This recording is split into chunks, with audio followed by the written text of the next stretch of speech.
ओम श्री गणेशाय नम नमस्कार बंधुगण आपण मानकु आम यूट्यूब चैनल को बहुत बहुत स्वागत। जदि विशेष भाव में आम एठी कहिबा कि ए भिडियो रे आम विशेष रूप से आपण मानकु कहिबु आगामी ए 3 दिनर समय अवधि रे आपणक जीवन रे पूरा चार चांद लागिबाकु जाउछि।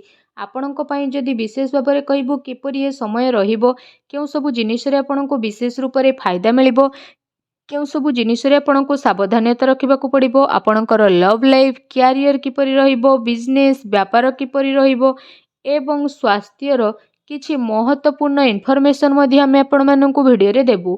आ भिडियो शेष रे आमे किछि उपाय विषय रे मध्ये कहिबु जहा द्वारा आपण ए समय अवधि को आहुरी अधिक भल और मंगलदायक करि परिबे। आगो को वीडियो आरंभ करबा पूर्वरु आमर आपनकु रिक्वेस्ट कि जदि आपण हमर ए चैनल नुआ आछंती चैनल को सब्सक्राइब करंतु सांगरे नोटिफिकेशन बेल को मध्य ऑन करि दियंतु जहा द्वारा समय समय रे सह नुआ नुआ वीडियो रो नोटिफिकेशन आपण माननकु सर्वप्रथमे पहुंची जिवो। तो आसंतु जानिबा किपरि रहिबो आपणक पई विशेष भाबरे ए 3 दिनर स्थिति। जदि विशेष भाव में कहबा कि सबुठारु प्रथमे कि कौन आपणक पई ए दिन रे विशेष रूप से पॉजिटिव रहिबा पई जाउछि। जदि आमे विशेष भाव में कहबा जदि आपण व्यवसाय करूछंती किंबा जदि आपण चाकरी कोठी करूछंती तो निवेश पई मध्य आपणको भल अवसर प्राप्त होई जिवो। यह आपणकर आर्थिक निवेश पई बहुत ही भल रहिबो जहा द्वारा आपणको आर्थिक लाभ प्राप्त हेबार बहुत भल अवसर प्राप्त मध्य होई जिवो। भाग्य भल साथ देव काम कार्य रे भल सफलता मध्य आपणको प्राप्त होई जिवो। ता सहित चल अचल संपत्ति दृष्टि निवेश करिबा आपणक पई विशेष रूप से बहुत ही भल साब्यस्त हेबो।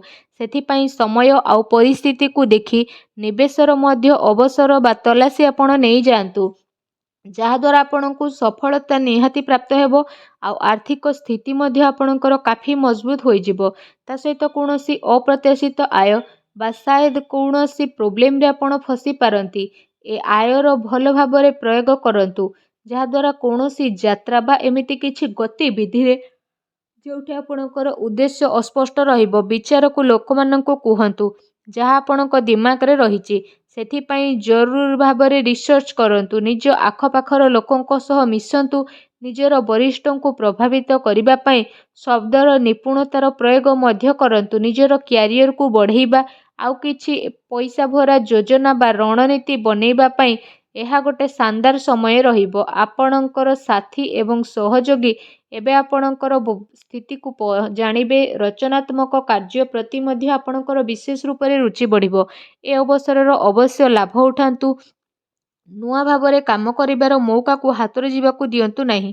निजर रचनात्मकता द्वारा निजर घर को खूबसूरत बनै पारिबे। निजर कार्य क्षमतार अन्य को आपण विशेष भाव में प्रभावित करिबे। कार्य क्षेत्र में लाभर विशेष जोग रही आकस्मिक धन लाभ मध्य समय आपनको विशेष रूप से होई पारे। आसंतु जानिबा आपनको पई कोन नेगेटिव रहिबो। घरोई समस्या को दूर मध्य करिबे अन्यथा प्रोब्लेम आसीपारे निज कथार भरोसा करंतु घर परिवार सदस्यों उपरे भरोसा करंतु कौनसी अन्य व्यक्ति उपरे आदु भरोसा करंतु नहीं। अनावश्यक प्रोब्लेम उपजिबो।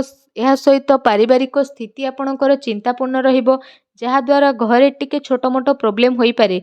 सेथिपई घर और परिवार रे आपसिक सामंजस्य बनै रखिबा पई चेष्टा करंतु जणे आउ जनक उपरे भरोसा करिकी सबु काम को करंतु निजर दायित्व को निभेइबार पूर्ण प्रयास करिकी आपण माता पितांकर संबंध को मधुर बनै रखिबा पई चेष्टा करंतु।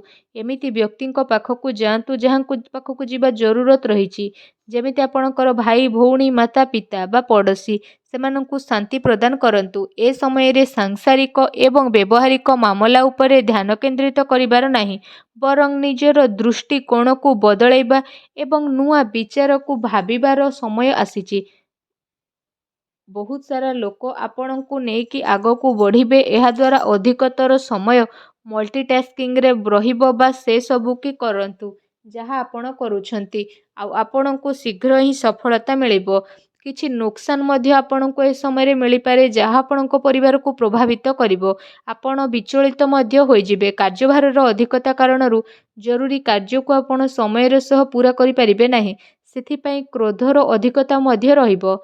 ନକାରାତ୍ମକ ବିଚାର ଠାରୁ ଦୂରେଇ ରୁହନ୍ତୁ ଏବଂ ଅଧିକାରୀଙ୍କ ଠାରୁ ବାଦ ବିବାଦ କରିବା ଠାରୁ ଦୂରେଇ ରୁହନ୍ତୁ। ଏହା ଆପଣଙ୍କ ପାଇଁ ଭଲ ରହିବ। ଆସନ୍ତୁ ଜାଣିବା ଏ ଟାଇମ୍ରେ ଆପଣଙ୍କର ଲଭ୍ ଲାଇଫ୍ କିପରି ରହିବ। ଆପଣଙ୍କୁ ଆପଣଙ୍କର ପ୍ରେମ ଜୀବନରେ ସମ୍ଭାଳିକି ଚାଲିବାର ଆବଶ୍ୟକତା ରହିଛି। କାରଣ ଛୋଟ ମୋଟ କଥା ବି ବଡ଼ ହୋଇପାରେ ଆଉ ତାର ପ୍ରଭାବ ଆପଣଙ୍କର ପ୍ରେମ ଜୀବନରେ ନକାରାତ୍ମକ ରୂପରେ ମଧ୍ୟ ଆସିପାରେ। ଆପଣଙ୍କର ପ୍ରେମ ପାଇବାର ଇଚ୍ଛା ମଧ୍ୟ ପୂରଣ ହେବ ଆଉ ସେ ବ୍ୟକ୍ତି ଆପଣଙ୍କ ଜୀବନରେ ଆସିବେ ଯିଏ ଆପଣଙ୍କୁ ଗୋଟେ ପ୍ରିୟତମ ରୂପରେ ପ୍ରେମ ପ୍ରଦାନ କରିବେ ଆଉ ଫ୍ରେଣ୍ଡସ୍ ରୂପରେ ଆପଣଙ୍କୁ ସାଥ ମଧ୍ୟ ପ୍ରଦାନ କରିବେ।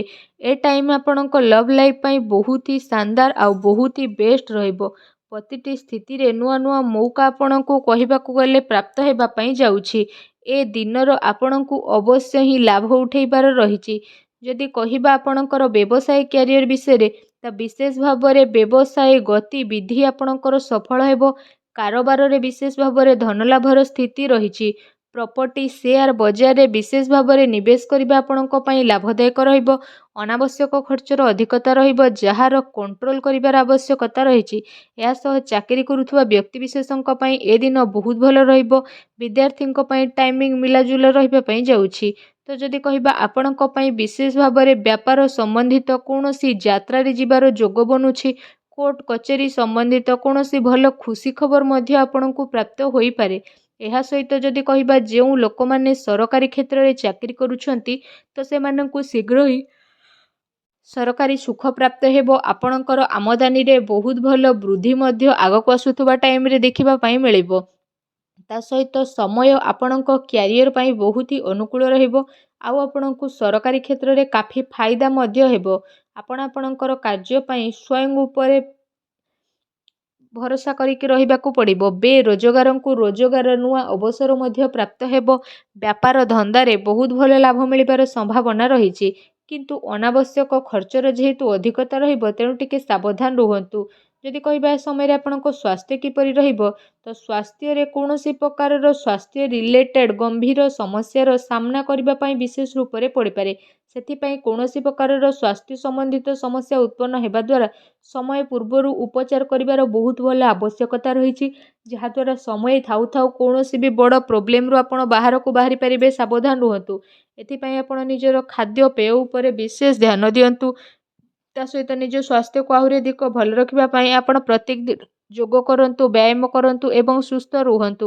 ଆସନ୍ତୁ ଜାଣିବା ଆପଣଙ୍କ ପାଇଁ କ'ଣ ବିଶେଷ ଉପାୟ ରହିଛି। ଯଦି ବିଶେଷ ଉପାୟ ବିଷୟରେ କହିବା ସ୍ନାନ ଆଦି ଆପଣ କରିସାରିବା ପରେ ବିଶେଷ ଭାବରେ ବହୁତ ହିଁ ପ୍ରେମ ପୂର୍ବକ ସାବୁଦାନାର କ୍ଷୀରି ବନାନ୍ତୁ ଆଉ ସେ କ୍ଷୀରିରେ ଆପଣ ଚିନି ବଦଳରେ ମିଶ୍ରି ମିଶାନ୍ତୁ।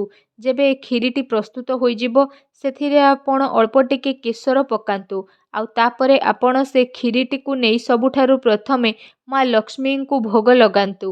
ଏହାପରେ ଆପଣ ସେ କ୍ଷୀରିକୁ ମା ଲକ୍ଷ୍ମୀଙ୍କ ଆଗରେ ରଖିକି ଘର ପରିବାରରେ ବାଣ୍ଟି ଦିଅନ୍ତୁ। ଏପରି କରିବା ଦ୍ୱାରା ମା ଲକ୍ଷ୍ମୀ ବହୁତ ଅଧିକ ପ୍ରସନ୍ନ ହେବେ ଏବଂ ଆପଣଙ୍କର ସବୁ କଷ୍ଟକୁ ଦୂର କରିବେ। ଯାହା ବି ଆପଣଙ୍କ ଜୀବନରେ ପ୍ରୋବ୍ଲେମ୍ ଚାଲିଛି ସବୁ ଦୂର ହେବ। ଭିଡ଼ିଓଟି କେମିତି ଲାଗିଲା କମେଣ୍ଟ କରିକି ଜଣାଇବେ। ଚ୍ୟାନେଲରେ ନ ଆସିଥିଲେ ଚ୍ୟାନେଲକୁ ସବସ୍କ୍ରାଇବ୍ କରିବେ। ଧନ୍ୟବାଦ।